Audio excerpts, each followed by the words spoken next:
Mom, I like to propose a dinner optimization plan for 2026. Soccer practice every week. Get back late and you're stressed out about making something fast, but actually nutritious for dinner. When Ashley's mom picked me up, I noticed that she made Blue Apron. It came in like a little kit. By the time it was ready, I still had shin guards on. And it was real food, fresh veggies, protein, actual flavor. Take her from the younger generation. We're innovators, keeping a couple Blue Apron meals around. Not the worst idea. Get 50% off your first 2 orders plus free shipping with code LISTEN50. Terms and conditions apply. Visit blueapron.com/terms for more.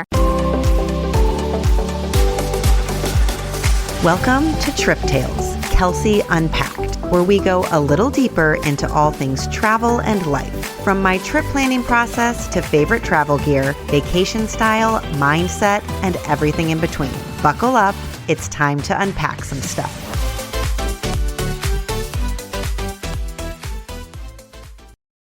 Hey everyone, welcome into another episode of Kelsey Unpacked. You guys, you were so kind in your response and feedback to the very first Kelsey Unpacked episode. You know, it can be a little nerve-wracking to put something new out into the world and wonder, honestly, if anyone cares.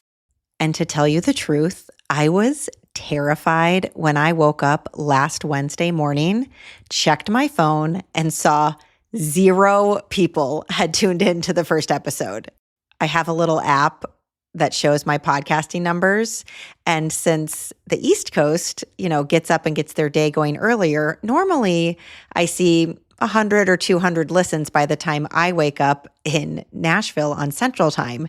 And there was a big fat 0 sitting there. At first I thought, oh my gosh, people really hate this idea. But then I stopped and thought, okay, it probably wouldn't be 0. At least one person would tune in. That would be a little extreme. Like, are people boycotting this new series? And that's when I started looking deeper into the issue and realized that the new episode didn't publish to the podcasting platforms, which totally bummed me out because I'd been talking such a big game and teasing it for weeks. And then I wake up on the morning of the drop and it's like, wah, wah.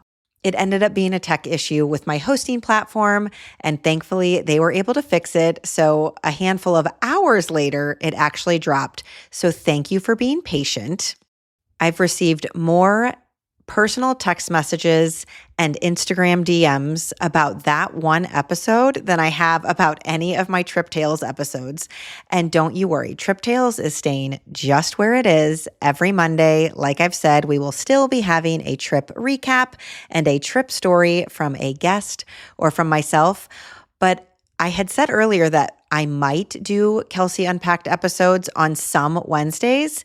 And now I think with how strong the response has been, I'm going to commit to dropping one every Wednesday if possible. If life catches up to me or if something happens, I'm not going to force myself to put one out, but it will be my goal to get as many Kelsey Unpacked episodes out on Wednesdays as I can this year. On today's episode, I'm going to talk through what travel we already have planned for 2026. And this isn't to be like, look at all these trips we are taking. Look at all this planning I've done. It's more to give an overview of how we think about planning out our travel for the year, and even to give some ideas if you're stuck on what you should do for one of your breaks in 2026. I feel like I often will ask friends, hey, what are you doing for spring break? Or friends will ask me, hey, what are you doing for fall break? I think it's just nice sometimes to hear what other people have planned because it can spark some ideas for you as well. I want to start with mapping out the year, 2026. We kind of switched how we think about our trips recently. I used to plan completely chronologically. So like, what is coming up next? So you get into a new year. Where are we going for spring break? Plan it, book it. Okay, now what do we want to do for summer break? Plan it, book it. And then fall break, plan it, book it, and so on. It would just be like, what's next and what do I need to think about in my brain that's coming chronologically next? Within the last year or so, I have switched to planning and booking trips with the highest priority for the year. So I'll think about, what do we really, really, really want to do next year? I put all my mental energy into figuring out that first so that we can accomplish one really great trip. And then the others can fall in line. I'd rather do 1 or 2 great trips and then either stay home on the remaining breaks or do something local or easier or drivable than just do lots of okay, super budget-friendly trips every single break. Does that make sense? For this episode, we're going to go through chronologically just for the ease of going in order, but know that I booked our June family summer trip to an all-inclusive out of the country first. I did this early last year with points, and I wanted to make sure we took one awesome trip with our kids in 2026. Another thing I do now is I keep a Google Sheet. You know, it's like the Excel spreadsheet that's in your Gmail, like Google Drive account of upcoming travel. At the top, it literally just says upcoming travel. And in the first column on the left, I list out all upcoming school breaks or timeframes that we typically travel in. And then I start filling in destinations next to those timeframes. I also make it go out like really far, like 2 years out, so that when I get an idea of an amazing trip or I hear about an amazing destination on Trip Tales, I can kind of pencil it in with a question mark, like maybe we'll go here. Here, I'm going to pull it up on my computer right now. So it goes back to 2025 because I started this in 2025. And I just put months. So we'll start in 2026. I have January 2026, March 2026, June 2026, July 2026, fall break 2026, December 2026, and then I even go into 2027. None of these are planned, but I have like March 2027, which would be spring break, not this year, but the next year. I have Cabo with kids, ? Because my husband and I loved Cabo so much. We'd love to show our kids it. March would be whale watching season. So I put like in a notes, I have like a little notes line next to it. I put whales ! Again, that's not even planned, but it's kind of like mentally penciled in as like, hey, kind of maybe start moving towards this idea, start saving some points up, start kind of locating kid-friendly hotels down there. June 2027, I have Bar Harbor / Acadia ? That's an amazing Trip Tales episode if you haven't listened to it. It's with my best friend, and she talks about her family trip going to Acadia National Park and how much they absolutely fell in love with Bar Harbor, Maine. She talked it up so much that now it's in my spreadsheet with a question mark, like maybe we'll go there in summer of 2027. And it goes on and on and on. I've got London, Paris, Hawaii, Chicago, but it helps me kind of, yes, we would love to take our kids to Chicago. We still haven't. We spent a lot of time living there. We'd like to take them to a Cubs game, but when are we actually going to do that? So pencil it in. And then once I do actually book something, I highlight that spreadsheet box to green, like that trip is a go. I also include little notes like need to book flights or need to book a rental car in red letters if that's still an outstanding task. So saying all this to say, picture my 2026 spreadsheet. All my boxes are empty. Then I start plugging in trip ideas, and I solidified our family summer trip first because that was the priority for this year. And then all the other trips kind of started to come together later. And I can't wait to tell you about the trip I planned around my favorite glass of wine, which literally just came together last week. Homes.com has collaboration tools to help home shoppers search, share, and discuss home shopping with family, friends, and their agent directly through the site. Though it was fun to get that email from your husband about that 3-bedroom in the hills, to which you replied via text that you would never live in the hills and you'd like to find a 3-bedroom closer to the beach. To which he replied, "Why are you so uncompromising?" A fun way to spend an afternoon, but we think it's just a tad bit easier our way. Homes.com. Ding dong. We've done your homework. Okay, let's start at the beginning. I'm going to share the month we are going to these places, but maybe not the exact dates. I don't know. I'm maybe overthinking it, but figured I probably shouldn't just publicly share when we aren't going to be in our home.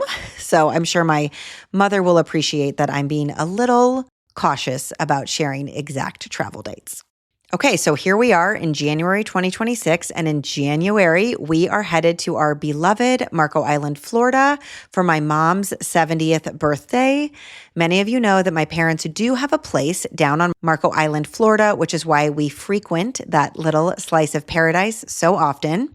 So this isn't a traditional trip, but it's more of a fun family long weekend getaway to celebrate my mom and her best friend. This is kind of fun. Growing up, there were two families that were my family and another family that just grew up our whole lives together. They are a family of five. We are a family of five. And we've been close friends with this family our entire lives. And the two grandmas at this point, my mom and my best friend's mom, have birthdays in January and February and are both turning 70 this year. So we decided we were going to throw them a joint birthday party down in Marco Island, and all the kids have planned it all. I'm not going to give away too much right here because it is a surprise, a lot of it's a surprise, but it's going to be a lovely evening with lovely food and fun and memories. And I can't believe my mom's turning 70. My parents literally, I feel like they're like 55, 50 maybe. Like they are healthy and travel a ton and still take us on trips. And time is funny. But we are looking forward to an amazing celebration in Marco Island. And I will share a little bit about that on Instagram. I guess I should also mention that we will also be traveling a bit for dance competitions and soccer tournaments, but I don't really count those as trips, so I'm going to skip over those. So next up would be March. For our spring break, we are flying to Boise, Idaho to do some skiing. My sister lives in Boise, and this is an example of one of those trips that just fell into place after we'd prioritized our bigger trip. I wanted to snow ski at some point this year, but I didn't want to spend tens of thousands of dollars on a traditional out west ski trip. I toyed with East Coast skiing, and then I thought we should head out to Idaho, see my sister and her family, and ski there. They typically have snow in the mountains through late March. So we found Southwest flights. We currently have 2 companion passes right now, which helps a ton. Companion passes have really changed the travel game for us because we do live in Nashville. There's a ton of Southwest flights out of Nashville. We are a hub. If you want the easiest and most direct way to earn a companion pass for yourself, check out the podcast Points for Normal People by Katie. I've had her on the show. She has a fabulous podcast where she goes through very clear tactical ways to do something like earn a Southwest Companion Pass. You'll see in her podcast, she has different seasons. One season is all about Southwest. One season is all about domestic points. One season's all about international points. She just breaks it down very clearly. So I would recommend if you're like, man, we probably should have earned a Companion Pass at this point, you can do it. I promise you can do it. It's not that hard. Check out her podcast and she can tell you exactly how to do it. Points for Normal People by Katie. So we're flying Nashville to Boise, and I didn't want to crash at my sister's place all week because it's not spring break for them. It's a normal school and work week for them. So I started reaching out to some Idaho ski spots to see if anyone would be up for collaborating with me. And I'm so excited that I was able to connect with the cutest and slightly newer ski resort called Tamarack, about 2 hours north of Boise. You guys, I can't wait to show you this place. I will be sharing all about it on Instagram. If you don't follow me over there, I'm just my name, Kelsey_Graves. It literally looks like an alpine ski village in Europe. Like picture European ski chalets. Looks like you are in Switzerland or something, and it is just smack dab in the middle of Idaho. You have to Google Tamarack Ski Resort and look at the pictures. It is so, so cute. So that felt like a huge win. They want to showcase everything they have to offer to all of you. So we will be staying up at Tamarack Ski Resort for half of our trip and sharing all about it, and then staying with my sister for the other half of the trip in Boise. Let the cousins play, and they have a super cute local ski spot called Bogus Basin, which is actually great in the summer or the winter. If you ever find yourself on a trip in Boise, Idaho, look up Bogus Basin. It is the most adorable little adventure park and ski resort. Like I said, it's small, but it's affordable. In the summer, we've done mountain coasters. You can take up the chairlifts and do hiking. They have summer sledding down their hills. They have those trampolines that you can strap like bungee cord into and jump around and do flips. There's a lot to do there in the summer and the winter. So we're going to try to ski Bogus Basin 1 or 2 days while we are in Boise as well. So that's March. Then in May, we will be headed to my hometown of Carmel, Indiana to celebrate my dad's 70th birthday. Big year of birthdays in my family. I was born and raised in Carmel, Indiana. Fun fact, Carmel has one of the best Christkindl markets in the U.S. It actually wins the award for #1 best Christkindl market, like German Christmas market in the U.S. So if you are within driving distance of Carmel, Indiana, it's worth going there for a night or a couple days to experience their Christkindl market. But anyways, we will be hitting up the Indianapolis 500, the race for my dad's 70th. I grew up going to this race. My dad is a huge racing fan. And as they say, it is truly the greatest spectacle in racing. It's such a fun experience. And to make this feel special and celebratory, since it is a big birthday year, we are going to be doing it right in these nice club seats called the Hulman Terrace suites. I'll put that in the show notes. It includes all-inclusive food and drink and a bar and suite-style seating, bathrooms. You guys, I've never done the race like this. I've always sat in the bleachers, hauling the cooler in that we brought ourselves. So this will be a real treat. I will share some behind the scenes of the Indy 500 suite on Instagram as well. Then in June, we've finally made it to our big trip that I booked first. And I have to say, I'm feeling a touch of uncertainty about this one. We've never taken our kids to a true all-inclusive. We did take them on one Disney cruise, and you all know how that turned out. And if you don't, I will link that episode in the show notes because it's a doozy and it's very entertaining. Basically, we took a Disney cruise during hurricane season in October and literally got stuck out at sea during Hurricane Milton for 2 extra days. We could not port back in Orlando. And all the Disney lovers were like, oh my gosh, this is amazing, 2 free days on a Disney cruise. But we were like rocking and rolling and getting seasick. And my daughter was actually sick with a stomach bug. And all 5 of us were in one small cabin. And we deemed ourselves not cruise people after that experience. But now I'm nervous that we're going to learn that we might also not be all-inclusive people. Okay, let's just rip off the Band-Aid. We booked the Hyatt Ziva Cap Cana in the Dominican Republic, which is supposed to be one of the best all-inclusives for kids. I'm trying to lean into trip planning for our season of life. This might be the one and only time we go to a super kid-friendly all-inclusive, but we might as well do it while our kids are at the ages to enjoy the water park and swim up to the swim-up bar and get a virgin pina colada as many times as they want. From all my podcasting and following other travel creators now, I know that the Hyatt Ziva brand is known as one of the best family-friendly all-inclusives.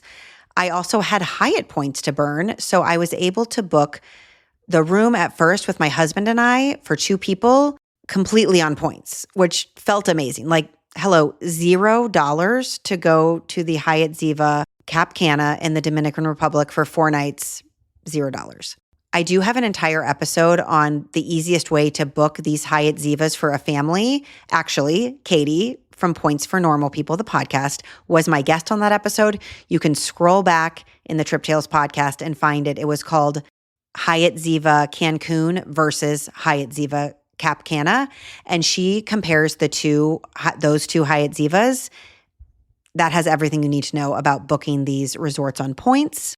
But like I said, I am very excited for the kids to experience, like at dinner, want a steak? Great, order it. Want 2 desserts? Have at it. The Cap Cana Dominican Republic location does have a water park, which I think my kids will have fun with. The Cancun location does not have a water park. They've got the nightly entertainment, which should be fun. So after I booked my husband and I for $0 on points and had the reservation for 4 nights, I emailed the hotel and got in writing what the cash rate would be for the kids, because you don't want to book all 5 people into this room as adults, because adults are more expensive than kids at these all-inclusives, but it kind of takes some learning, and you can email the resort and ask what the cash rate is.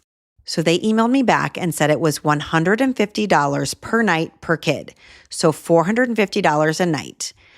And remember, that's all their food and drink and entertainment and everything, not just a hotel room. So 4 nights at $450 a night is $1,800 for our family of 5 to stay at this all-inclusive in the Dominican Republic, since my husband and I were free. This trip should easily be $5 to $10K, right? Now, we do have 1 room booked at the moment. I'm trying to decide if we splurge on a connecting room, and I really, really want to. I have in my mind that if I can pay for it from this podcast and travel channel earnings, then I'm going to book it. I don't know why I have that ultimatum in my head, but I do, so we shall see if we get it. I emailed the hotel and asked how much it would be to add a king connecting room to the current room we already have. The room we already have is called like a double suite, and it has 2 queen beds and a pull-out couch, and 5 people are allowed in it. So we are currently booked 5 into 1 room, 2 queen beds and a pull-out couch. We've done this plenty of times. We can totally do this. It just is nice to spread out a little bit as the kids are getting older, and especially the bathroom. It's nice to have 2 separate bathrooms. So stay tuned on if I splurge on that second room. I also need to ask them if I can book that second room on points. I'm sure I can, and kind of check into my Hyatt and Chase Ultimate Reward points. Maybe I can do that on points. So I emailed, and she quoted me $2,400 for the second room, which really jacks up the price of this trip that I was just so proud of, only being $1,800. And I get it. We would be taking space away from other all-inclusive guests that would pay that full price. So stay tuned. Obviously, there is tons to do at that resort, and we're going for the resort, right? So we'll spend most of our time at the resort. But while we are in Punta Cana, Dominican Republic, we are also going to visit this cool outdoor adventure park called the Scape Park, Scape, like landscape, but Scape Park. This place gets tons of good reviews. It has like zip lining where you drop into water. It has swimming in the cenotes, those sinkholes and caves with super clear water. So tons of adventure-y stuff to do for the entire family. So we'll pop over there one day for like half a day. Well, the holidays have come and gone once again, but if you've forgotten to get that special someone in your life a gift, well, Mint Mobile is extending their holiday offer of half off unlimited wireless. So here's the idea. You get it now, you call it an early present for next year. What do you have to lose? Give it a try at mintmobile.com/switch. Limited time 50% off regular price for new customers. Upfront payment required. $45 for 3 months, $90 for 6 months, or $180 for 12-month plan. Taxes and fees extra. Speeds may slow after 50 gigabytes per month when network is busy. See terms.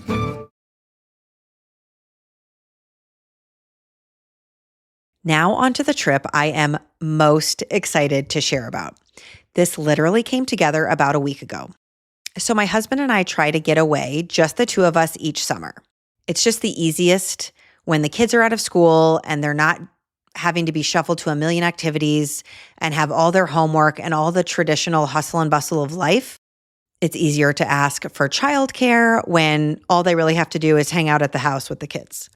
So last year in 2025, after a sign-up bonus for my Amex Gold card and using my Amex Gold card for all grocery and dining, which is 4 times points, and let me tell you, we spend some money at the grocery store and on dining as a family of 5, I had almost 200,000 Amex points to burn, and I could not, for the life of me, figure out how to use them. I feel like it was like analysis paralysis. I have all these points, like the world is your oyster, but I don't know what to do with them. I almost booked an all-inclusive in Puerto Vallarta, Mexico for my husband and I. There is a Hilton in Puerto Vallarta that's an all-inclusive and honestly looks lovely. Since Amex points transfer to Hilton at a 1-to-2 ratio, we totally could have covered this, no problem. But something in me was stopping me and I just couldn't book it. I've been to Mexico 4 times, and I feel like I just wanted something a little bit more inspired than another all-inclusive in Mexico. We also had some Chase Ultimate Rewards points and some Bilt points hanging out. I'm going to explain Bilt real quickly. This is not my expertise, and you can look this up on other Points and Miles podcasts, but Bilt, B-I-L-T, started as a Points and Miles platform for people to earn points off of paying rent if you rent your apartment, but not mortgages. So I was never really interested in it. I never really looked into it because it was like for renters. Well, at the end of last year, at the end of 2025, they are now letting you earn Bilt points on Rakuten. I know we're getting in the weeds here for a minute, but Rakuten, I used to be anti, can't do one more thing, but now I love it. Rakuten is a shopping portal. You just go to Rakuten.com, sign up, and they can put one of those little widgets, is that what it's called, in your web browsers. And anytime I go to like Nike.com, Lululemon.com, a pop-up will come up and go, oh my gosh, it's 8 times points on Rakuten right now. So all you have to do is shop like you normally do, but your Rakuten widget is engaged and it earns you points. It's kind of crazy, but I'm telling you, it's amazing because I rack up all these points from like the normal shopping that we would be doing anyways. It was awesome at Christmas time because we're spending so much money at Christmas time. So I used to earn Amex points through Rakuten, which is why I had so many Amex points for this trip. But recently, you can now earn Bilt points, which is valuable because you can transfer Bilt points to Hyatt. Again, I know we're getting in the weeds here, but some people might like this. So I have switched my Rakuten to earn Bilt points now. Another fun fact, in the next couple months, it's already starting to be leaked. You're going to be able to use a Bilt, B-I-L-T, credit card that's going to be launched. It's a brand new product to earn points on paying your mortgage. This is huge. So many of us have to pay our mortgage. You've never been able to earn points on it before. Now you're going to be able to. So I will be getting a Bilt credit card to earn points on my mortgage, and then you can transfer those Bilt points to tons of airlines and Hyatt hotels. Okay, enough of that. So I asked one of my favorite Points and Miles girlies, Jenny Franklin, from the Traveling Franklins, who's been on the pod before. She was on the Mother-Daughter Spain episode and also the European Christmas Markets episode. I'm like, I'm stuck. Help. What do I do? And she recommended starting with the Hyatt Explore map. She sent me the link to it. It's just on Hyatt.com. There's an Explore where you can literally just zoom in to wherever you want and click around and see what Hyatts are there. I started in Nantucket. I was zooming around. I would love to visit Nantucket with my husband. The options there were so expensive. A lot of Mr. and Mrs. Smith properties, which are like boutique hotels. They're not Hyatts, but Hyatt has partnered with them to allow you to book them with Hyatt points. And it's not a fixed rate like other Hyatt properties. It can be all over the board. So some are like 300,000 points a night and some can be much cheaper. You just kind of never know. So Nantucket was pretty quickly a no-go if I wanted to try to book this on Points and Miles. So then I started zooming into Italy. I want to go to Italy again soon. I've done a lot of the major cities in Italy, but I was thinking like Italian wine country or Lake Como, Tuscany, Amalfi Coast. I'm zooming in all over there. I'm finding some stuff. Still kind of just, I don't know. So then I drag the map over to France and start zooming in specifically to like the French wine country. And a little hotel icon popped up in the French wine country and I click on it and I kid you not, it's basically in Chablis, France. Okay, we need a moment for Chablis. I have a very specific love for a very specific type of wine, and it is unoaked Chardonnay. Most Chardonnays, for you wine drinkers, you know, can be very buttery and rich, and it's kind of like an acquired taste. And then you've got Sauvignon Blanc, which is often always on restaurant menus, which is very tart and crisp. Well, unoaked Chardonnay is using that same Chardonnay grape, which is a little bit richer and not as tart, but they age the wine in stainless steel barrels instead of oak barrels. The oak barrels is what gives Chardonnay, that dark yellow color and that very buttery, thick flavor. Well, when they age it in stainless steel, it doesn't take on that buttery flavor. It's a very mild, drinkable white wine that's not buttery and not tart. It's literally perfect. I don't know why I'm trying to pretend I'm a sommelier all of the sudden, but it's so funny. Like at my 40th birthday, I think we talk about this on the 40th birthday episode that I recorded with my friends. We went to the all-inclusive called Atelier in Playa Mujeres, Mexico, I think. Gosh, I can't even remember now. Outside of Cancun. And I kept trying to order Unoaked Chardonnay, and they're like, honey bunny, you're at an all-inclusive and you get the white or the red, like bottoms up. So it's a running joke with my friends. Anytime I'm at a restaurant, I'm like, do you have Unoaked Chardonnay? And the server is like, I don't know. So now actually, fun fact, I use my ChatGPT. My ChatGPT has like, you can do the separate projects. You can separate out, like I have a Trip Tales podcast project. I do the social media for my kids' school PTO. I've got a PTO social media project. And then you can always ask all your questions within the different projects. So it kind of starts learning about your different projects. So I literally have one of my projects is called wine, and it's learned that I like Unoaked Chardonnay and what types of wines I like. So if I'm at a restaurant or there's like a huge wine menu, you can take a picture of it, upload it to your chat, and say, which one would I like best? And it immediately will say this one. And I would never know. It's like some grape out of Italy that I've never heard of. And I'm like, thank you. So that's a fun fact and how I've kind of discovered that what I really prefer is Unoaked Chardonnay. Another fun fact is that Chablis, which is a French wine, you'll see it at Trader Joe's. It's very expensive, usually like on a menu, but Trader Joe's has some great priced Chablis, Chablis. It's always Unoaked Chardonnay. It is the Chardonnay grape, and they always age in stainless steel barrels. So you can know that if you order a Chablis, it's always an Unoaked Chardonnay. You guys were like, wow, I did not know I was getting a Unoaked Chardonnay education today. Okay, back to my Hyatt Explore map. So I zoom in to French countryside. A little hotel icon pops up literally next to Chablis, France. I click on it. It's a Mr. and Mrs. Smith property. It's like a boutique hotel, or I will say mansion. It looks like a mansion in the middle of the French rolling hills with a fancy pool out back, a spa, and an on-site restaurant that gets rave reviews. I start looking at Google reviews, 5 stars, amazing service, incredible on-site restaurant, free French breakfast in the morning, literally in the middle of the rolling hills and vineyards of the French wine country. It's called Chateau de la, I'm going to spell this, Resle. Let's say Chateau de Resle. I'm making that up. I don't know how to say that last word, but I'm literally going to a chateau in France. Okay, you guys, I click through this hotel. Images are great. There's 10 guest rooms.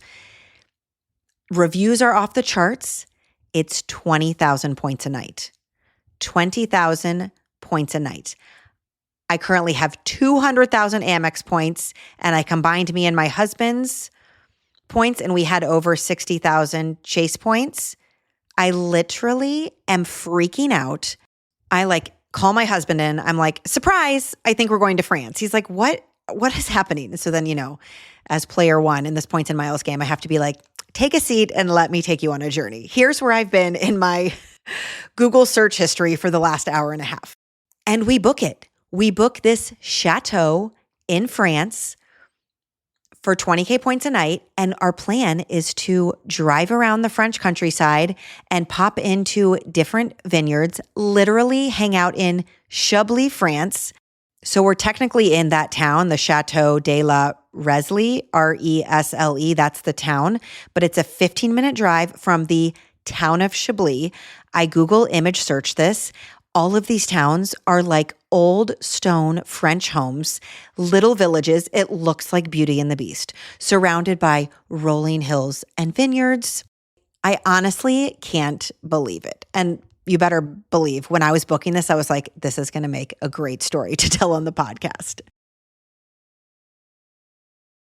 This episode is brought to you by Progressive Insurance. Whether you love true crime or comedy, celebrity interviews or news, you call the shots on what's in your podcast queue. And guess what? Now you can call them on your auto insurance too with the Name Your Price tool from Progressive.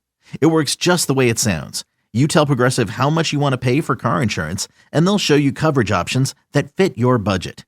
Get your quote today at Progressive.com to join the over 28 million drivers who trust Progressive. Progressive Casualty Insurance Company and Affiliates. Price and coverage match limited by state law. So next we needed to find flights, which intimidated me. I had not booked, other than Southwest, I can book Southwest flights on points and use my companion pass all day, but I had not bought international flights on points. And I'm going to tell you, I'm not going to lie, it was a little bit complicated. To make a really long story short, I knew that thanks to ChatGPT, I knew that JFK in New York was a great big hub for international flights to France. So I just focused on JFK, and I knew that Air France had a ton of flights a day from JFK to Charles de Gaulle. I found a flight from JFK to Charles de Gaulle on Air France, and we could easily afford the premium economy seats. We're not flying business. I know, womp womp. Everyone who comes on my podcast that's Points and Miles is like, and then we flew business, and then we flew business, lie flat seats, blah, blah, blah. I probably could have figured this out, but this already was taking me hours and hours to do, and I didn't want to deplete all my points in one flight. So we're flying premium economy, which gives you a little bit more room, a little bit better food. But my husband and I are fine. We're kind of bougie, but we can also handle not flying in first class or business class, probably because we haven't yet. So stay tuned for when we do. And then I'll say, never mind, now I'm spoiled. But I'm just going to put that comfort hoodie on with the eye mask and call it a day. Although it will be summertime, so I probably won't have that hoodie on. So we're getting there on Air France, on points in premium economy. What you do, you literally go to your Amex portal and transfer the points over to Air France or Flying Blue, I can't remember. And then it shows up in that account, and then you book it from there. It worked like a charm. And then this took a little bit of finagling. Thankfully, my husband jumped in at this point. He spent some time on ChatGPT. We couldn't figure out how to get home. And so he remembered that we have a direct flight, Nashville to Dublin, which is awesome. And he found an Aer Lingus flight, which Amex transfers to. It's we booked the flight, Charles de Gaulle, Paris to Nashville, but it just connects in Dublin, obviously, since this is Aer Lingus. And what's amazing is that Dublin has something called U.S. pre-clearance, meaning you can complete your U.S. immigration and customs in Ireland before flying. At first, I was a little bummed. I'm like, I have this global entry, and I swear I never get to use it. But they do have U.S. global entry kiosks in this pre-clearance area in Dublin. So we will be able to use our global entry in Dublin, get cleared through customs. That way, when we get on our flight in Dublin and literally land in Nashville, we just walk right into the country, no problem, grab our bags and head home, which is pretty awesome. Aer Lingus, it was kind of funny. I booked it all on points and was really pumped about that because it wasn't many points at all. I can't remember right now, but I'll share more about that on that episode when I recap it. But we booked it all on points, and then we had no seat assignments, and it was kind of confusing. Sometimes when you're booking on Air France or Aer Lingus, even though you translate and you do the English website, still it's not exactly like booking on a US airline. And I was like, why don't we have seat assignments? So I called a couple days later, and it was so easy. They were like, oh yeah, sure, tap, tap, tap. And she goes, okay, for this flight, it's going to be $4.99 to secure seat assignments for you and your husband for €499. And I go, 499 euros? And she goes, no, $4.99, €5. €5. And I was like, fabulous, book away. So she was able to assign us seat assignments. So we are good to get there and back completely on points. Now, I will say when you fly internationally, you do have to pay the taxes and fees, which actually are kind of expensive, upwards of $500. So I'll say we're probably spending about $900 to fly to and from Paris total. But come on, these flights were like thousands of dollars. And we're paying $900 to fly round trip. And then so far, our hotel has been free. I can't believe it. We still need to figure out where we're staying in Paris. So when we land in Charles de Gaulle, it'll be about 2 p.m., I think, Parisian time. And so we are going to stay the night in Paris. I'm not even focused on points and miles. I'm just going to stay somewhere lovely. I want it to be central and walkable. I obviously want to see the Eiffel Tower sparkle at night. And honestly, I want to eat somewhere super French and super bougie that first night. Maybe it'll have a view of the Eiffel Tower. Maybe it won't.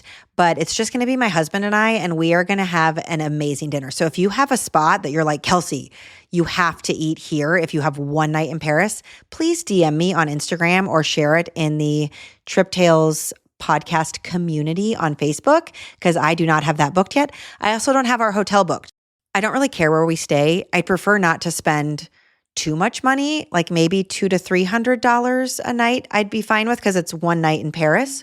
I just want a really comfortable bed, comfortable clean sheets and a very comfortable bed because we're going to have traveled all day, not in business. And so I want to get a great sleep that first night in Paris after we're like jet lagged and everything. So if you have a recommendation on a very central, great, comfortable bed hotel in Paris, message me as well. And then our plan is to spend the night, wake up, get a rental car, which now that I have a new Capital One Venture X card, I might be able to use that little travel eraser. Still very unclear on all that, but I will learn it on ChatGPT and erase the rental car maybe. Oh, fun fact. Also, now that I have the Capital One Venture X, I get lounge access. You guys, I'm such a newbie and I've never been in a lounge before. I know, so lame. So at JFK, when it's just my husband and I in July, we can access the Capital One Lounge and feel so bougie. I will take you along on Instagram for my very first lounge experience. But we're going to wake up, drive. I mean, I cannot wait to map myself to Chablis, France. Like, I literally can't believe I'm still doing this. And we'll drive to our chateau, check in, get situated, and then I'm sure I'll have ChatGPT help plan me an itinerary, and we will hit up some amazing wineries, and we will maybe book a spa appointment at our hotel. Maybe we'll go to a different spa if there's a better one in the area. We will have appointments at some of these wineries. I honestly can't believe what I'm saying out loud right now is true. It sounds like a dream, but you guys, this is the beauty of points and miles. I know it can be overwhelming and annoying, and maybe some of you are like, hey, we've got dual income. We would book the same trip just on cash and you go for it. But like I said, once we actually take this trip, I will do a full Trip Tales recap on how we booked everything and the points and how much money we actually spent. By the way, our kids, especially my teenage daughter, were furious when they found out we were going to France without them. Whoopsie. But we said, hey, we're going to wine country. This is an adult trip. You'd be bored out of your minds. We will take you to Paris and London. It's in my brain, already in my Excel spreadsheet for like 2027, 2028, but they'll get over it. And that's all we have booked for 2026 so far. I do want to go somewhere for our fall break this year, which is in October, and it's a full week because last year we stayed home because we had a puppy and it felt so long. I vowed to not stay home for fall break again last year. My teen is begging to do 30A in the panhandle of Florida because that's where everyone and all her friends around here go. I find it kind of painful because I've been so many times. It's insanely crowded at fall break and you see all the same people that you see here. Like if I travel, I want to like go somewhere new and see new things and new people and eat new foods, but I could be swayed because 30A is pretty lovely. We also like to pop over to the Smoky Mountains and Dollywood. That's a good fall break trip as well. So we'll see. We'll try to figure something out. And then we will likely ski in Park City, Utah that week between Christmas and New Year at the end of this year. It's a tradition with my side of the family that we do every other year. That's not officially booked yet, but there's a good chance we'll be doing that.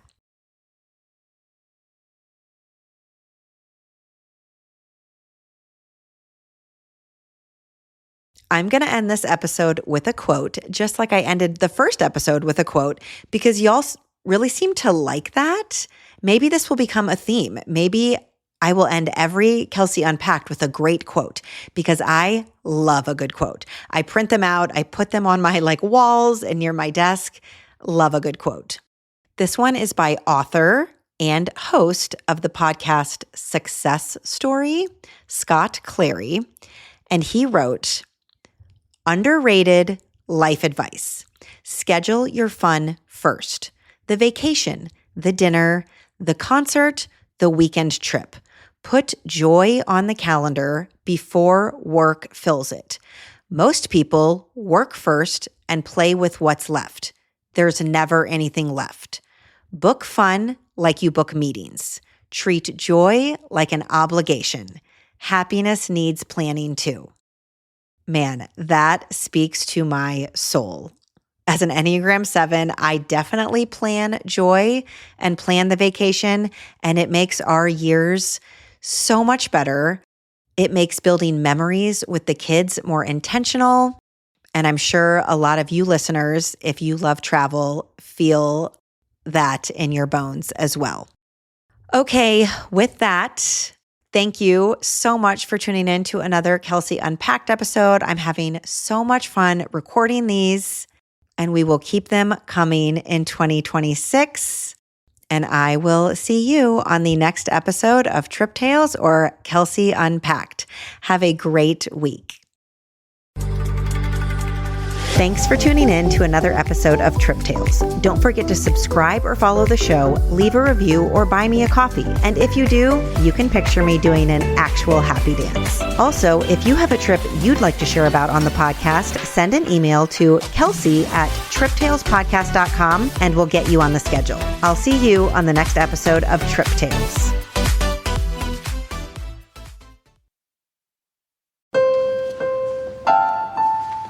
Homes.com, we do whatever it takes to get you the in-depth info on local schools you won't find anywhere else. Things like student-teacher ratio, test scores, and school programs. And sometimes that requires attending school recitals. So many recitals. That's my son. Isn't he terrific? Yeah, a real prodigy. Homes.com. Ding dong. We've done your homework.